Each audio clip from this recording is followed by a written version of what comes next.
आइए जानते हैं आज महाराष्ट्र की बड़ी खबरें। आज की पहली खबर है कि पवन राजे निंबालकर हत्याकांड में फैसला अब शनिवार को सुनाया जाएगा। सीबीआई की विशेष अदालत पवन राजे निंबालकर और उनके ड्राइवर की 20 साल पुराने हत्या मामले में बहुप्रतीक्षित फैसला शनिवार को सुनाएगी। इस मामले में पूर्व गृह मंत्री पद्म सिंह पाटिल मुख्य आरोपी थे। दरअसल विशेष अदालत को मंगलवार को फैसला सुनाना था। हालांकि अदालत ने फैसला सुनाने की तारीख शनिवार तक के लिए टाल दी थी, यह कहते हुए कि फैसला अभी तैयार नहीं है और इसे तैयार करने में कुछ और दिन लगेंगे।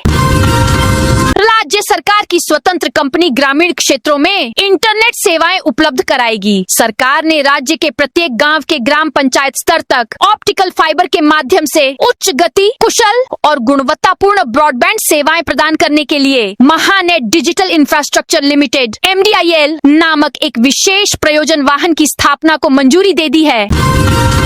पीएम किसान योजना की 23वीं किस्त देश भर में करोड़ों किसान पीएम किसान योजना से जुड़े हुए हैं। प्रधानमंत्री किसान सम्मान कोष में हर साल 6,000 रुपए जमा होते हैं। पात्र किसानों को 2,000 रुपए 3 किस्तों में दिए जाते हैं। पिछले कुछ दिनों से किसान इस बात को लेकर उत्सुक थे कि उन्हें पीएम किसान योजना की 23वीं किस्त कब मिलेगी। अब इस संबंध में एक बड़ी खुशखबरी सामने आई है। मानसून का इंतजार कर रहे किसानों को अगले 3 दिनों में पीएम किसान योजना की किस्त मिल जाएगी।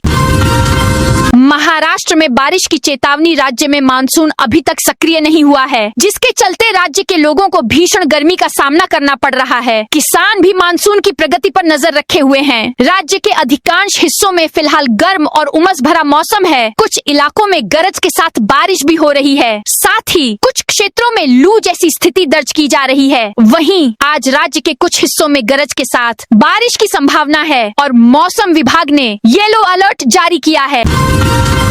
रत्नागिरी में खाद्य माफिया को बड़ा झटका। खाद्य एवं औषधि प्रशासन ने रत्नागिरी जिले में नागरिकों के स्वास्थ्य से खिलवाड़ करने वालों के खिलाफ कड़ा अभियान चलाया और 7 स्थानों पर छापेमारी की। इन कार्रवाइयों में 6,07,135 रुपए मूल्य के प्रतिबंधित खाद्य पदार्थों का जखीरा जब्त किया गया और संबंधित लोगों के खिलाफ स्थानीय पुलिस स्टेशनों में मामले दर्ज किए गए हैं। सहायक आयुक्त खाद्य श्री आर महांगड़े ने बताया कि आने वाले दिनों में इस अभियान को और तेज किया जाएगा। QR कोड के जरिए फर्जी डॉक्टरों को रोकें। फर्जी डॉक्टरों के खिलाफ प्रभावी लड़ाई शुरू करने के लिए महाराष्ट्र होम्योपैथी परिषद DGKYD नामक एक अभिनव पहल लागू कर रही है। इस पहल के तहत राज्य में पंजीकृत होम्योपैथी डॉक्टरों को QR कोड वाली डायनामिक प्लेट दी जा रही है, जिन्हें उनके क्लिनिक के सामने प्रदर्शित करना अनिवार्य कर दिया गया है।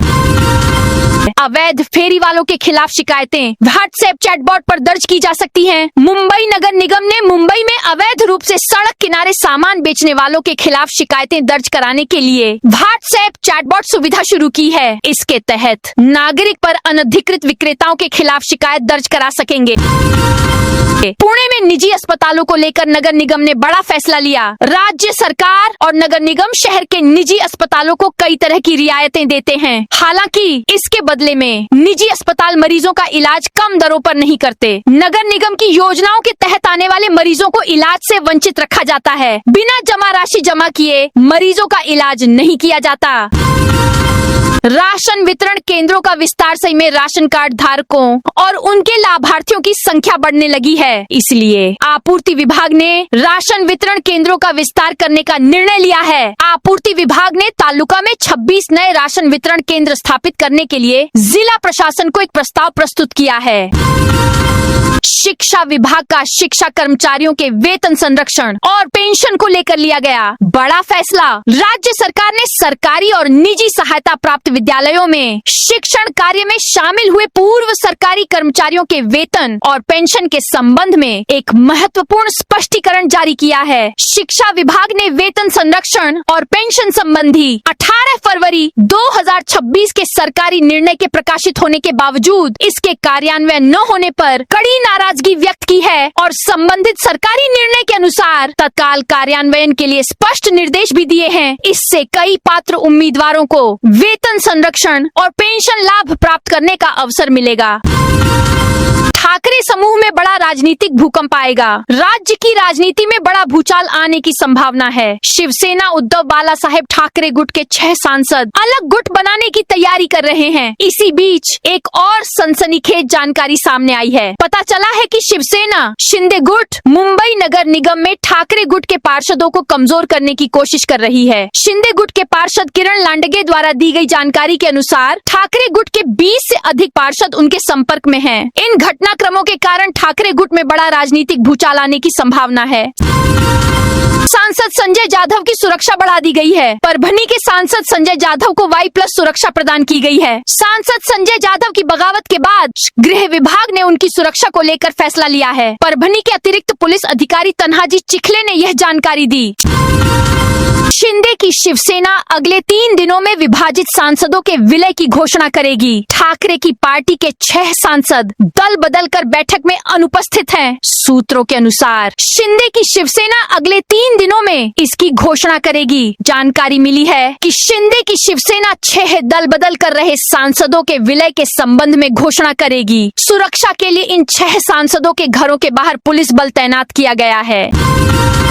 अमरावती विधानसभा चुनाव में मतदान करने के लिए महापौर समेत भाजपा पार्षद पहुंचे। अमरावती विधानसभा चुनाव के लिए मतदान करने के लिए महापौर समेत भाजपा पार्षद पहुंच चुके हैं। मतदान आज होगा और परिणाम सोमवार 22 तारीख को घोषित किए जाएंगे।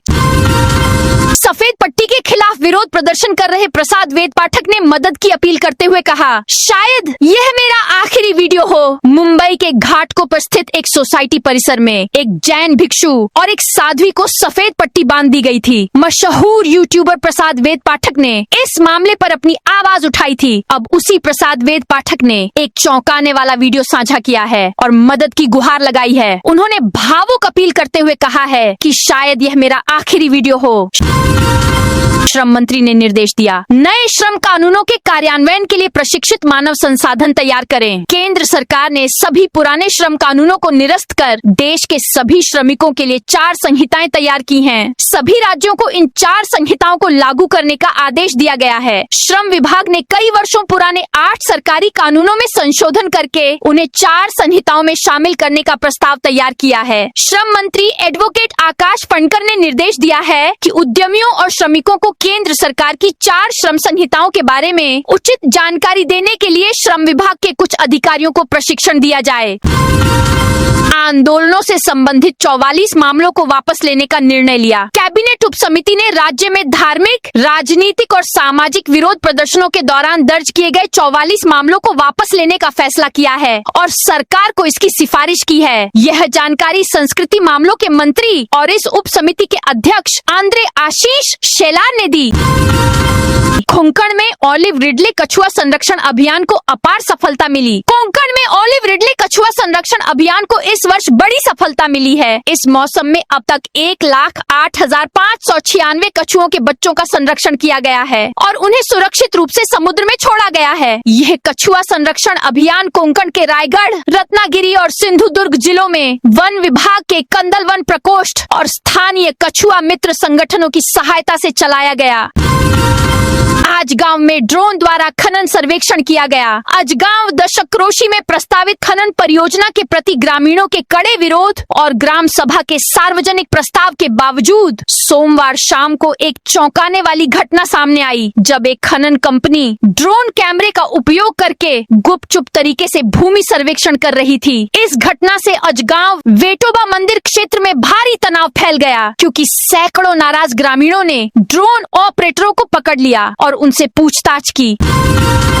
संजय राउत का तीखा हमला। तृणमूल कांग्रेस के बाद महाराष्ट्र में ठाकरे खेमे में भी बड़ा विभाजन हो गया है। ठाकरे के 6 सांसदों ने एकनाथ शिंदे के खिलाफ मोर्चा खोल दिया है। इसके चलते ठाकरे खेमे में आक्रोश की लहर दौड़ गई है। ठाकरे खेमे के सांसद संजय राउत ने कल 2 बार मीडिया से बात करते हुए अपना गुस्सा जाहिर किया। इस बार तो वे आपा खो बैठे और अपशब्द भी कह बैठे। वहीं सांसद विनायक राउत ने विभाजन के मुद्दे पर पत्रकारों से बहस की। तो दोस्तों, ये थी आज महाराष्ट्र की बड़ी खबरें। आप इस वीडियो को कौन से जिले से देख रहे हैं, उस जिले का नाम जरूर बताइए।